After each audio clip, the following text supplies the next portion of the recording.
నమో వెంకటేశాయ.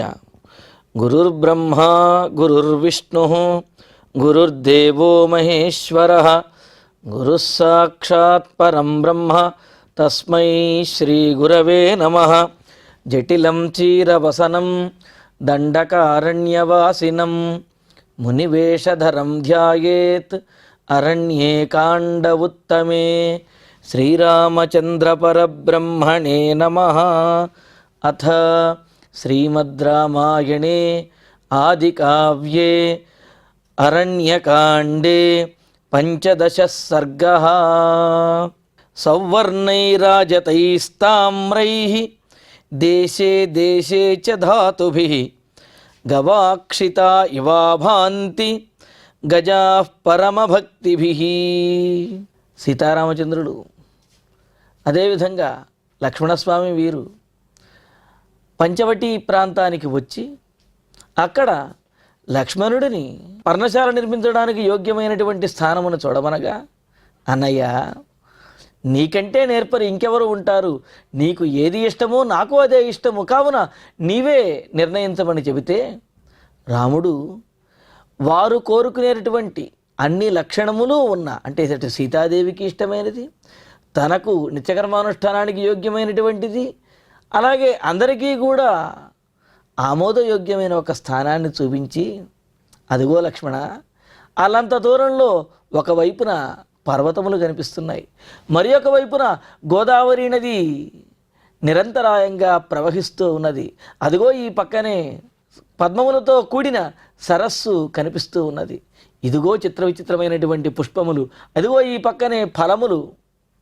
కుశలు, మరి ఇవన్నీ కూడా మనకు లభించేటటువంటి ప్రాంతము, యోగ్యమైనటువంటి స్థలము ఇదే అని చెప్పి ఒక ప్రదేశాన్ని చూపించి ఆ లక్ష్మణుని యొక్క రెండు చేతులు కూడా పట్టుకుని ఎంతో ఆదరంగా లక్ష్మణునితోటి చెప్పారు, ఇక్కడే మనం పర్ణశాలను నిర్మించుకుందాము అని చెప్పి అన్నారు.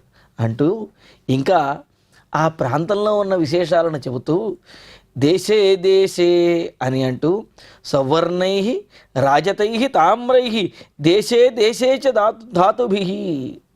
ఇదిగో ఆ పర్వతముల మీద, ఆ పర్వత ప్రాంతంలోనూ ఆయా ప్రదేశములలో దేశే దేశే అనేక స్థానములలో ఉన్నటువంటి సవర్ణై రాజతై తామ్రై ధాతుభిః, బంగారు వర్ణంతో కూడిన, వెండి రంగుతో ఉన్నటువంటి, అలాగే రాగి రంగుతో ఉన్నటువంటి ఆ గైరిక ధాతువులు ఏవైతే ఉన్నాయో, అంటే కొన్ని చోట్ల బంగారు వర్ణంతో మెరుస్తూ ఉన్నాయి, పైగా సూర్యకాంతి పడినప్పుడు అదేవిధంగా పడనప్పుడు కూడా మెరిసేటటువంటి స్వభావం కలిగినటువంటివి.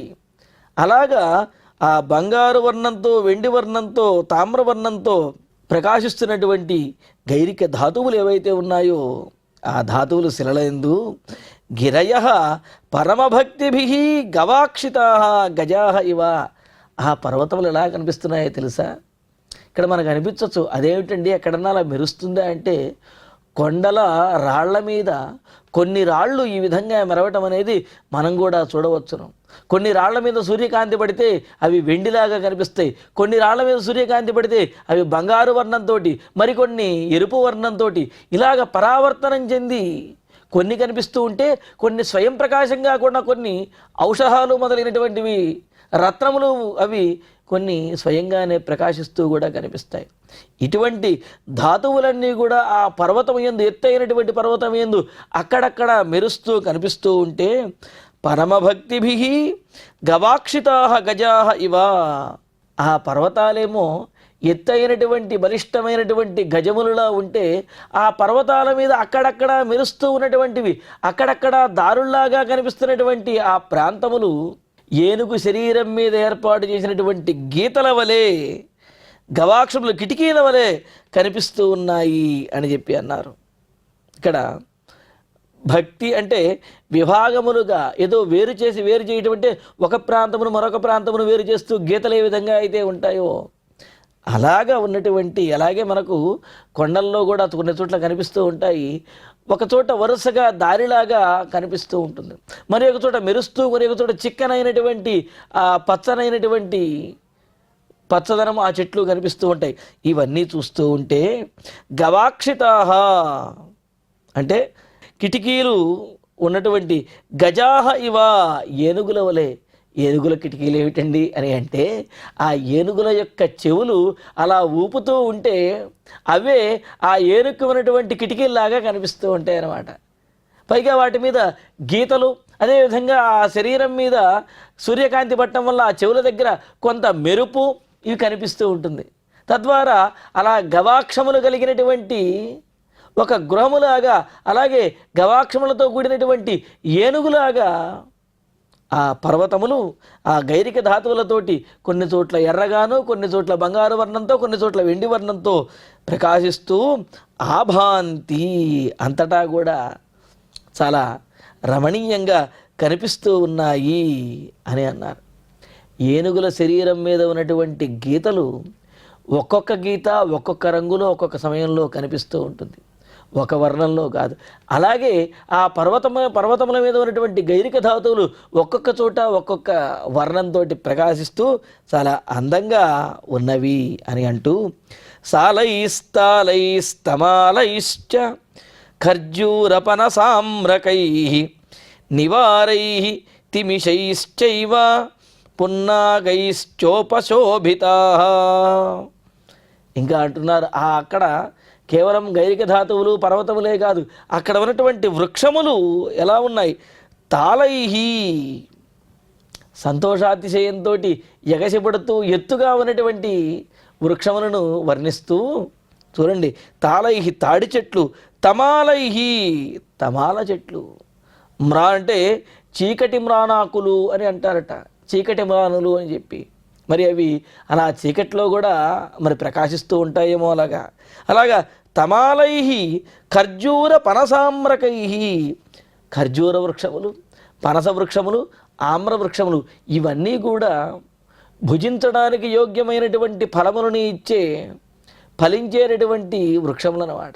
కావున ఇక్కడ ఆహారమునకు ఏమాత్రము లోటు లేదు, వెతుక్కోవలసినటువంటి అవసరము లేదు అనే విషయాన్ని చెబుతూ నివారైహి కడిమి చెట్లు, అలాగే తిమిషైహి నేమి చెట్లు, పున్నాగైహి పొన్న చెట్లు, పున్నాగ వృక్షములు కూడా అంటుంటారు. ఇవన్నీ కూడా ఉపశోభితా చాలా గొప్పగా అవి కనిపిస్తూ ఉన్నాయి.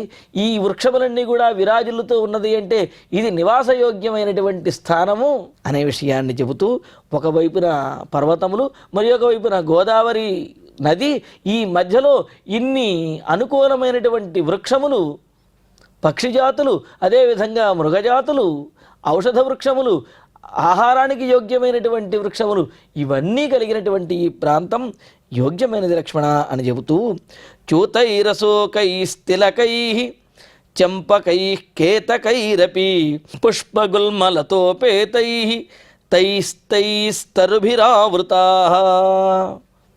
అంతేకాదు ఇక్కడ మామిడి చెట్ల గురించి మరలా కూడా చెబుతాను. ఇంతకుముందు శ్లోకంలో కూడా ఖర్జూర పనసామ్రకై అంటూ ఖర్జూరములు అదేవిధంగా పనస మామిడి చెట్లు అని చెప్పి అన్నారు. మరలా ఇక్కడ చూతైహి అని చెప్పి మామిడి చెట్లు అంటున్నారు. అంటే ఇక్కడ మామిడి చెట్లలో ఏ రకములైతే ఉన్నాయో విశేషమైనటువంటి ఫలములను ఇచ్చేవి అవన్నీ కూడా ఈ ప్రాంతములలో ఉన్నాయి.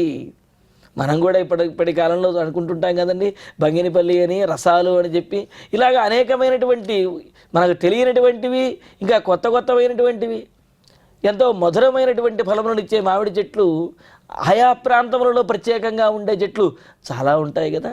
మరి ఇక్కడ పంచవటీ తీరంలో ఉన్నటువంటి మామిడి చెట్లు అన్ని రకాలైనటువంటి ఫలములను ఇచ్చే ఆ మామిడి చెట్లు విశేషమైనటువంటి ఫలములను ఇచ్చే మామిడి చెట్లన్నీ ఉన్నాయి. కావుననే చూతైహి మామిడి చెట్లతోటి అశోకైహి తిలకైహి చంపకైహి అశోక వృక్షములు, అశోక వృక్షము నుండి వచ్చేటటువంటి గాలిని పీల్చిన ఆ గాలి మన శరీరానికి తగిలినప్పటికీ కూడా మన శరీరంలో ఉన్నటువంటి శోకములన్నీ కూడా తొలగిపోతాయి, మనస్సు ప్రశాంతమవుతుంది అని చెప్పి అన్నారు.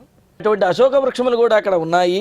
తిలకైహి తిలక వృక్షములు, చంపకైహి అంటే సంపెంగ వృక్షములు. సంపెంగ వృక్షములు ఎక్కడైతే ఉన్నాయో అక్కడ సుగంధభరితంగా చక్కటి వాయువు వీస్తూ ఉంటుంది. ఆ సంపెంగ వాసన పీలుస్తూ ఉంటే ఎంతో ఆనందకరంగా ఉంటుంది కదా. వీటితో పాటుగా కేతకైహి మొగలి చెట్లు కూడా ఉన్నాయి. అయితే మొగల చెట్ల యొక్క మొదట్లో సర్పములన్నీ కూడా ఉంటాయి అని చెప్పి అంటుంటారు. మరి ఆ ప్రాంతంలో అనేకమైనటువంటి సర్పజాతులు కూడా ఉన్నటువంటి విషయాన్ని ఇంతకుముందు కూడా తెలియజేశారు మనకు. అటువంటి మొగలి చెట్లు మొదలైనవి, అలాగే తైస్తై తరుభి ఆవృతా, ఇంకా వరుసగా చెప్పాలి అంటే ఇంకా చాలా ఉంటాయి అని చెప్తూ పుష్పగుల్మ లతోపేతై, పుష్పములతో కూడినటువంటి, గుల్మములు అంటే పొదరిళ్ళు అన్నమాట, ఆ పొదలతో కూడినటువంటి, లతలతో కూడినటువంటి అనేకమైనటువంటి పుష్పజాతులు, అదేవిధంగా తైస్తై తరుభి, ఇంకా చాలా వృక్షములతోటి, చాలా విశేషమైనటువంటి వృక్ష జాతులతోటి ఆవృత, ఈ పర్వతములు, ఈ ప్రాంతము కూడా చాలా రమ్యంగా ఆవరించబడి ఉన్నది అంటూ చందనై స్పందనైర్నీపై పర్ణాశై లికుచైరపి ధవాశ్వకర్ణఖదిరై శమీకింసుకపాటలై, చందనై స్పందనై అని అంటున్నారు. అంటే శ్రీగంధము చెట్లు, శ్రీగంధము చెట్లు అంటే ఎక్కడ పడితే అక్కడ మొలిచేయవు, అవి ఎక్కడ పడితే అక్కడ ఏపుగా ఎదగవు. అవి ఎదగాలి అంటే యోగ్యమైనటువంటి స్థానంలో ఉండాలి. మరి మన వెంకటాచలం కూడా అటువంటి చందనం చెట్లకు యోగ్యమైనటువంటి స్థానంగా మనం చూస్తూనే ఉన్నాం. అలాగా ఆ పంచవటీ తీరం శ్రీచందనం చెట్లతోటి, అదేవిధంగా స్పందనై తిమిష వృక్షములతోటి, ఇంకా నీపై అంటే కడిమి చెట్లు అని అంటున్నారు, కడిమి చెట్లతోటి పర్ణాశై లికుచైరపి, పర్ణాశై అంటే గానుగ చెట్లు అంటాం కదా, అటువంటి గానుగ చెట్లు, లికుచైరపి నిమ్మ చెట్లు, ధవ అశ్వకర్ణై అంటే ధవ వృక్షములు, ఖదిర వృక్షములు కూడా, ఈ ధవాశ్వకర్ణ ఖదిరై అంటూ ఉమ్మెత్త చెట్లు, మద్ది చెట్లు, చండ్ర చెట్లు, అంటే ఇక్కడ ఉమ్మెత్త, మద్ది, చండ్ర ఈ వృక్షములతోటి, అంటే ఇవన్నీ కూడా ఎందుకు ప్రత్యేకంగా చెబుతున్నారు అంటే ఈ వృక్షములు చాలా గట్టిగా ఉంటాయి. అదేవిధంగా ఏదైనా పర్ణశాల కానీ అలాగే నిర్మాణాలను ఉపయోగించడానికి కూడా ఇవి ఉపయోగపడేటటువంటి చెట్లు. ఈ ఖదిర చెట్లు, మద్ది చెట్లు, అదేవిధంగా ఈ చండ్ర చెట్లు కూడా చాలా చేవతోటి ఉంటాయి, చాలా గట్టిగా ఉంటాయి అన్నమాట. అంటే అన్ని రకాలైనటువంటి ఉపయోగములకు కూడా ఉపయోగపడేటటువంటి, అంటే అన్ని రకాలైనటువంటి సౌకర్యములు కూడా కల్పించుకోవడానికి ఉపయోగపడేటటువంటి వృక్షములన్నీ కూడా ఇక్కడ ఉన్నాయి అనే విషయాన్ని తెలియజేస్తూ శమీకింసుక పాటలై, మరి హోమానికి ఉపయోగపడేటటువంటివి కావాలి కదా, అందుకని శమీకింసుక పాటలై జమ్మి చెట్లు, మోదుగ చెట్లు మొదలైనటువంటి చెట్లు కూడా ఇక్కడ ఉన్నాయి. మరి వాటి యొక్క సమిధలు హోమానికి ఉపయోగపడతాయి. అంటే చూడండి, ఇక్కడ ఇన్ని రకాలుగా ఇన్ని చెట్లు చెప్పడం ఎందుకండి అంటే కొన్ని పుష్పించేటటువంటి చెట్లు, కొన్ని ఫలములను ఇచ్చేటటువంటి చెట్లు, కొన్ని నిర్మాణాలకు ఉపయోగపడేటటువంటి చెట్లు, మరికొన్ని దైవ కార్యములకు యజ్ఞయాగాదులకు ఉపయోగపడేటటువంటి చెట్లు, ఇలాగా అన్ని రకాలైనటువంటి అవసరములకు అన్ని రకాలుగా ఉపయోగపడేటువంటి చెట్లు ఇక్కడ ఉన్నాయి అనే విషయాన్ని ఎంత తీక్షణంగా పరిశీలిస్తే ఇవన్నీ కూడా తెలుస్తాయి. రాముని యొక్క చూపు ఎంత తీక్షణంగా ఉంటుంది అనేది దీని ద్వారా తెలుస్తుంది. ఒక్కసారి చూచిన వెంటనే అన్నీ పట్టేస్తాడు, అన్నింటిలో ఉన్నటువంటి విశేషాలను తెలియజేస్తాడు రాముడు. అందుకే లక్ష్మణుడితో ఈ విధంగా చెబుతూ గిరయ దృశ్యంతే, ఈ విధంగా ఇన్ని రకాలైనటువంటి చెట్లతో కూడిన ఆ పర్వతములు కనిపిస్తూ ఉన్నాయి లక్ష్మణ అని అంటూ ఇదం పుణ్యమిదం మేధ్యం ఇదం బహుమృగద్విజం ఇహ వత్స్యామి సౌమిత్రే సార్ధమేతేన పక్షిణ. కావున లక్ష్మణ, సౌమిత్రే, ఇదం పుణ్యం, ఇదిగో ఈ స్థానమే చాలా పుణ్యప్రదమైనటువంటిది, అంటే పుణ్యకార్యములు ఆచరించడానికి యోగ్యమైనటువంటి స్థానము. ఇదం మేధ్యం, చాలా పవిత్రమైనటువంటిది ఈ స్థానము. పుణ్యప్రదమే కాదు, పవిత్రమైనటువంటిది కూడా అని అంటున్నారు. దీని ద్వారా మనం తెలుసుకోవాల్సింది ఏమిటి? పుణ్యప్రదమైనటువంటి స్థానములను, పుణ్యప్రదమైనటువంటి ప్రదేశములను పవిత్రంగా ఉంచడం అనేది మనం తెలుసుకోవాల్సినటువంటి విశేషం అన్నమాట. అంతేగాని పుణ్యక్షేత్రం అని చెప్పి వెళ్ళి అక్కడ దండాలు పెట్టుకుంటూ ఎక్కడ పడితే అక్కడ ఉమ్ములు, ఎక్కడ పడితే అక్కడ చెత్తాచెదారం వేస్తూ ఉంటే దాని పవిత్రతను కాపాడవలసినటువంటి బాధ్యత మనదే కదా. అంతేగాని ఇటు పుణ్యం పుణ్యమే అని చెబుతూ మనం ఇష్టం వచ్చినట్లుగా ఉన్నట్లయితే మరి దాని యొక్క పవిత్రతను కాపాడిన వాళ్ళం అవుతామా? కావు కదా. కావున పుణ్యక్షేత్రములకు వెళ్ళినప్పుడు వాటి యొక్క పవిత్రతను కాపాడవలసినటువంటి బాధ్యత మనదే, అంతేగాని మన అవసరాల కోసం ఇష్టం వచ్చినట్లుగా ఉండకూడదు. ఇక్కడ అందుకనే చూడండి రామచంద్రమూర్తి ఏమంటున్నాడు, ఇది పుణ్యప్రదేశము, పుణ్యక్షేత్రము వంటిది, పుణ్యప్రదమైనటువంటిది, అలాగే ఇది పవిత్రమైనటువంటిది అని అంటున్నాడు. పవిత్రం మేధ్యం పవిత్రం ఇదం బహుమృగద్విజం. ఎందుకు అంటే ఇక్కడ అనేకమైనటువంటి జీవులు సుఖంగా శాంతంగా ఆహారానికి లోటు లేకుండా జీవిస్తూ ఉన్నాయి. ఆ విధంగా అనేకమైనటువంటి మృగములు పక్షులు కలిగినటువంటిది, అనేకమైన వృక్షజాతులు కలిగినటువంటి ఈ ప్రాంతము పుణ్యప్రదమైనది, పవిత్రమైనది. ఏతేన పక్షిణా ఇహ వత్స్యామి. కావున ఇదిగో మనతో ఉన్నటువంటి ఈ జటాయువుతో కలిసి ఈ ప్రాంతంలోనే నివసిస్తాను అని చెప్పి రామచంద్రమూర్తి లక్ష్మణుడితో అన్నాడు. ఏవ ముక్తస్తు రామేణ లక్ష్మణః పరవీరః అచిరేణాశ్రమం భ్రాతుః చకార సుమహద్బలం. ఇంకా రాముడు ఎప్పుడైతే అనుజ్ఞ ఇచ్చాడో, ఈ ప్రాంతం బాగుంటుంది అని చెప్పాడో, అందులో ఉన్నటువంటి గుణములన్నీ కూడా లక్ష్మణునికి కూడా తెలిసే విధంగా రామచంద్రమూర్తి ప్రతి అంశాన్ని కూడా కూలంకషంగా చెప్పాడు. నాకు నచ్చింది కాబట్టి నువ్వు చెయ్యి అని అంటలేదు, నచ్చడానికి గల కారణములు కూడా ప్రత్యేకంగా తెలియజేశాడు. అమ్మో, ఇన్ని కారణములు అన్నగారు పరిశీలించారా అన్నట్లుగా లక్ష్మణుడు కూడా ఆశ్చర్యంగా చూస్తూ ఆనందంగా అక్కడ పర్ణశాల నిర్మించడానికి సిద్ధమవుతూ ఉన్నాడు. రామేణ ఏవ ముక్తః, రాముడి చేత ఈ విధంగా చెప్పబడినటువంటి వాడైన, అంటే రాముడి ఈ విధంగా చెప్పగా, పరవీరః సుమహద్బలః లక్ష్మణః, శత్రు సైన్యములను చెండాడేటటువంటి వాడు, గొప్ప బలపరాక్రమం కలిగినటువంటి వాడు అయిన లక్ష్మణుడు భ్రాతుః అచిరేణ ఆశ్రమం చకార, అన్నగారి కోసమని చెప్పి సకల సౌకర్యములతో ఉన్నటువంటి, అన్నగారి యొక్క అభిరుచికి తగిన విధంగా ఉన్నటువంటి ఆశ్రమాన్ని చాలా తక్కువ సమయంలో లక్ష్మణుడు పూర్తి చేశాడంటే, అక్కడే ఉన్నటువంటి చెట్ల దగ్గర నుండి ఆ కలపని వాటిని తీసుకువచ్చి అక్కడ ఉన్నటువంటి గడ్డి కర్రలు మొదలైనటువంటి వాటితో, ఆ వెదురు కర్రలు వీటితోటి ఒక గొప్ప ఆశ్రమాన్ని, అందమైనటువంటి సౌకర్యవంతమైనటువంటి రమ్యమైనటువంటి ఒక పర్ణశాలను అన్నగారి కోసమని లక్ష్మణుడు నిర్మించారట. నిర్మించి పర్ణశాలాం సువిపులాం తత్ర సంఘాత మృత్తికాం సుస్తంభాం మస్కరైర్దీర్ఘైః కృతవంశాం సుశోభనాం. ఎలా ఉన్నది ఆ లక్ష్మణుడు నిర్మించినటువంటి పర్ణశాల అని అంటే, లఘు విక్రమ, చాలా లాఘవంగా కార్యమును నిర్వర్తించేటటువంటి వాడు.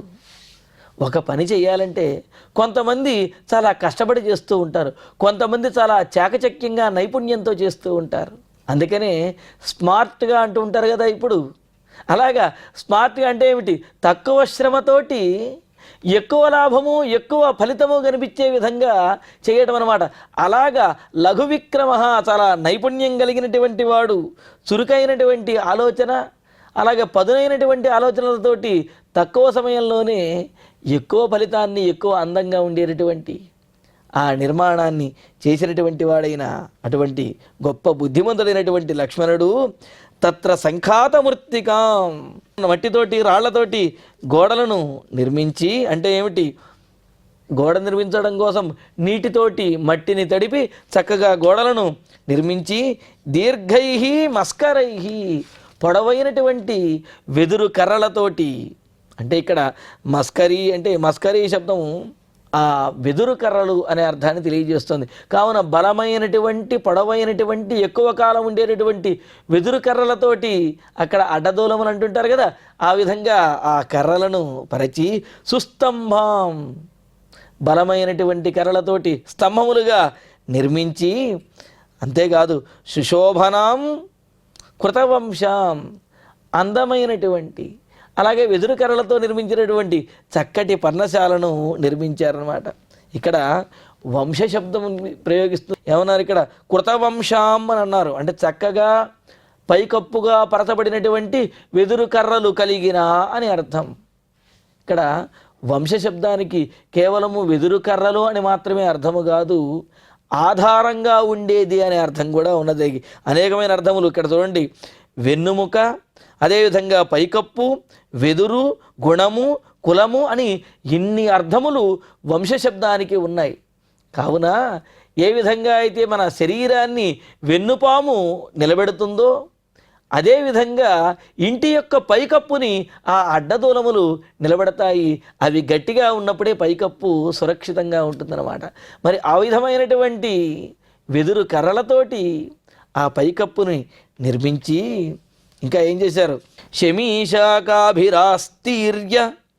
దృఢపాశవపాశితాం కుశకాశశరై పర్ణై సుపరిచ్ఛాదితాం తథా అని అంటూ శమీ శాఖాభిరాస్తీర్య అంటే అడ్డదూలాలుగా ఈ వెదురు కర్రలను పరిచి దాని మీద జమ్మి చెట్టు కర్రలు ఏవైతే ఉన్నాయో వాటిని ఆస్తీర్య పరచి, అంటే ముందు వెదురు కర్రలు వాటి మీద జమ్మి కర్రలను పరచి దృఢ పాశవపాశితాం దృఢమైనటువంటి నారలు ఇవేవైతే ఉంటాయో నారలతోటి కట్టి, ఇప్పుడంటే ప్రత్యేకంగా తాళ్ళు ఇవన్నీ ఉన్నాయి కానీ పూర్వకాలంలో మన ఊళ్ళల్లో ఈ గొడ్ల సావిళ్ళు, పాకలు, గుడిసెలు నిర్మించుకోవడానికి నారనే తాళ్ళుగా వాడేవాళ్ళు కదా.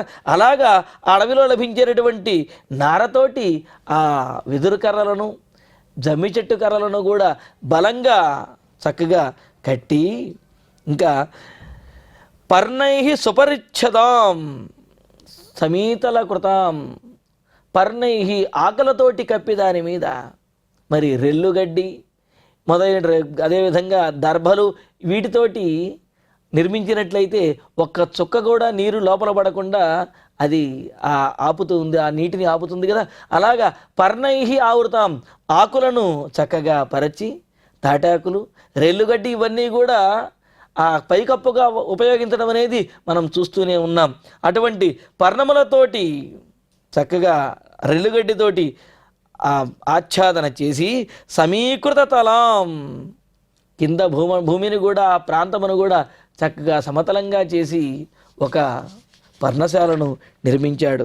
సమీకృత తలాం రమ్యాం చకార లఘు విక్రమ నివాసం రాఘవస్యార్థే ప్రేక్షణీయమనుత్తమం. ఇలాగ లక్ష్మణుడు నిర్మించినటువంటి ఆ పర్ణశాల సువిపులాం చాలా విశాలంగాను, చూడటానికి రమ్యాం సుందరంగాను, అదేవిధంగా ఎత్తుపల్లాలు లేకుండా సమతలంగాను, ఎత్తుగాను, అంటే ఆ పర్ణశాల ఎత్తుగా ఉన్నది, పర్ణశాల దగ్గర భూమి అంతా కూడా చక్కగా సమతలంగా ఉన్నది. అదేవిధంగా వానకి, ఎండకి, ఈ విధంగా ఎటువంటి గాలులు వచ్చినా సరే అన్నిటికీ రక్షణగా ఉండే విధంగా దృఢంగా ఉన్నటువంటి పర్ణశాలను రాఘవస్యార్థే రాముడి కోసమని చెప్పి లక్ష్మణుడు చాలా తెలివిగా తన బాహుబలంతో నిర్మించాడు. ఎలా ఉన్నది? ప్రేక్షణీయం, చూచేటటువంటి వారు చూచేవారికి చూపరులకు ఆకర్షణీయంగా ఉండే విధంగా నివాసం చకార నివాసయోగ్యమైనటువంటి ఒకానొక పర్ణశాలను లక్ష్మణస్వామి రాముడి కోసమని చాలా గొప్పగా నిర్మించాడు. నిర్మించడంలో కూడా అక్కడ సుశోభాం సుస్తంభం అనే దానికి చెబుతారు. వాస్తుశాస్త్ర ప్రకారము ఎన్ని స్తంభములు ఉండాలో, ఎన్ని కిటికీలు ఉండాలో, ఎన్ని ద్వారములు ఉండాలో అన్ని ద్వారములు అదేవిధంగా ఉండే విధంగా ఆ పర్ణశాలను చాలా గొప్పగా సౌకర్యవంతంగా యోగ్యంగా లక్ష్మణస్వామి నిర్మించాడు. నిర్మించిన తర్వాత సగత్వా లక్ష్మణ శ్రీమాన్ నదీం గోదావరీం తదా స్నాత్వా పద్మాని చాదాయ సఫలః పునరాగతః. శ్రీమాన్ అంటే శ్రీమంతుడైనటువంటి, భగవంతుని యొక్క భక్తి అనే సంపద చాలా ఎక్కువగా కలిగినటువంటి వాడైన, సేవాభావన కలిగినటువంటి వాడైన ఆ శోభతో కూడిన ఆ లక్ష్మణుడు తదా గోదావరీం నదీం గత్వా సమీపంలో ఆ పర్ణశాలను చక్కగా నిర్మించిన తర్వాత గోదావరి నదిలోకి వెళ్ళి స్నాత్వా చక్కగా అక్కడ స్నానం చేసి పద్మాని ఆదాయ అక్కడ నుంచి కొన్ని పద్మములను, అదేవిధంగా సఫల ఫలములను కూడా తీసుకుని మరలా ఆ పర్ణశాల దగ్గరికి వచ్చారట. ఎందుకని అని అంటే, ఏదైనా కొత్తగా నిర్మాణాన్ని చేసినప్పుడు ఆ నిర్మాణం దగ్గర కొన్ని పూజలు అనేవి చెయ్యాలి. ముఖ్యంగా వాస్తు పూజ, వాస్తు శాంతి అనేది తప్పనిసరిగా చెయ్యాలి అని. ఇది కేవలము మనం నివసించేటటువంటి గృహములకే కాదు, దేవతాయతనములు అంటే దేవాలయములు కానివ్వండి, లేకపోతే యజ్ఞం చేయడానికి కట్టేటటువంటి యజ్ఞశాలలు కానివ్వండి, ఇవి ఏవి నిర్మించినప్పటికీ కూడా వాస్తు పూజ, వాస్తు శాంతి, వాస్తు హోమం అనేది చెయ్యాలి అని మనకు శాస్త్రం చెబుతున్నది. అందుకనే ఆగమంలో అంటారు, అనర్చితే వాస్తునాథే సర్వం కర్మ ఆసురం భవేత్. ఒకవేళ వాస్తునాథుని, వాస్తు పురుషుణ్ణి గనక అర్చించకపోయినట్లయితే, అర్చించకుండా ఆ గృహంలో ప్రవేశించినా, లేకపోతే అక్కడ ఏమైనా కార్యములు నిర్వర్తించినా అవన్నీ కూడా రాక్షస ప్రభావంతో అవి చాలా ఇబ్బందికరంగాను, ప్రశాంతత కోల్పోయే విధంగాను జరుగుతాయి. కావున తస్మాత్ అందువలన వాస్తు పూజను చెయ్యాలి, తద్వారా రాక్షస ప్రభావం అనేది లేకుండా ఉంటుంది అని చెప్పి అంటున్నారు. అయితే ఇక్కడ చూడండి, ఆ పంచవటీ తీరము రాక్షసులు సంచరించేటటువంటి ప్రాంతమే, రాక్షసుల యొక్క ప్రభావం ఉన్నటువంటి ప్రాంతమే. అయినప్పటికీ కూడా కొంత ఆ రాక్షస ప్రభావం ఉండకుండా ఉండటం కోసం అని చెప్పి లక్ష్మణుడు ఫలములు, పుష్పములు తీసుకువచ్చి వాస్తు శాంతిని, వాస్తు పూజను చేస్తూ ఉన్నాడు. మరి అక్కడ లక్ష్మణుడు చేసినటువంటి ఆ వాస్తు శాంతి ఎలా ఉన్నది, అదేవిధంగా ఆ తర్వాత వాళ్ళు ఏ విధంగా ఆ పర్ణశాలలో నివసించారు అనే విశేషాలను తరువాతి ప్రవచనాలు తెలుసుకుందాము. ఇక ఇప్పుడు శ్లోకాలను పారాయణ చేసుకుందాము. సౌవర్ణైరాజతైస్తామ్రైః దేశే దేశే చ ధాతుభిః గవాక్షితా ఇవాభాంతి గజాః పరమభక్తిభిః సాలైస్తాలైస్తమాలైశ్చ ఖర్జూరపనసామ్రకైః నివారైస్తిమిషైశ్చైవ పున్నాగైశ్చోపశోభితాః చ్యూతైరశోకైస్తిలకైః చంపకైః కేతకైరపి పుష్పగుల్మలతోపేతైః తైస్తైస్తరుభిరావృతాః చందనైస్పందనైర్నీపైః పర్ణాశైర్లికుచైరపి ధవాశ్వకర్ణఖదిరైః శమీకింసుకపాటలైః ఇదం పుణ్యమిదం మేధ్యం ఇదం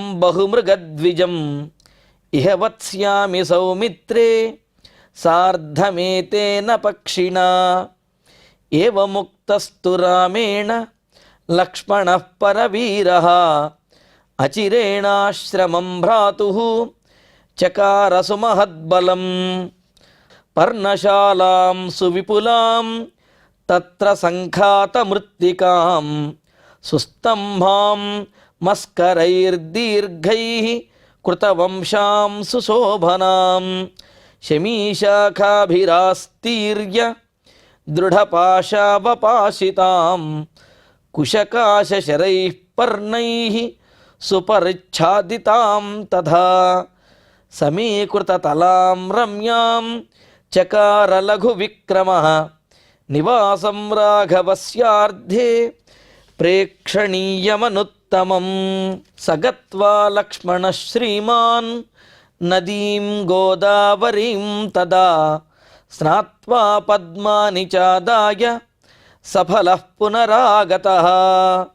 ఇత్యార్షే శ్రీమద్ రామాయణే ఆదికావ్యే అరణ్యకాండే పంచదశ సర్గే 10 శ్లోకాః. క్షమాప్రార్థన మంగళాంతంగా ఈనాటి ప్రవచన పారాయణ కార్యక్రమాన్ని పరిపూర్ణం చేసుకుందాం.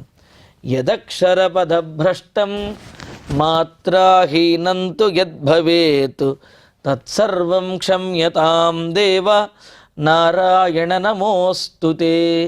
కాయేన వాచా మనసేంద్రియైర్వా బుద్ధ్యాత్మనా వా ప్రకృతే స్వభావాత్ కరోమి యద్యత్ సకలం వరస్మై నారాయణాయేతి సమర్పయామి.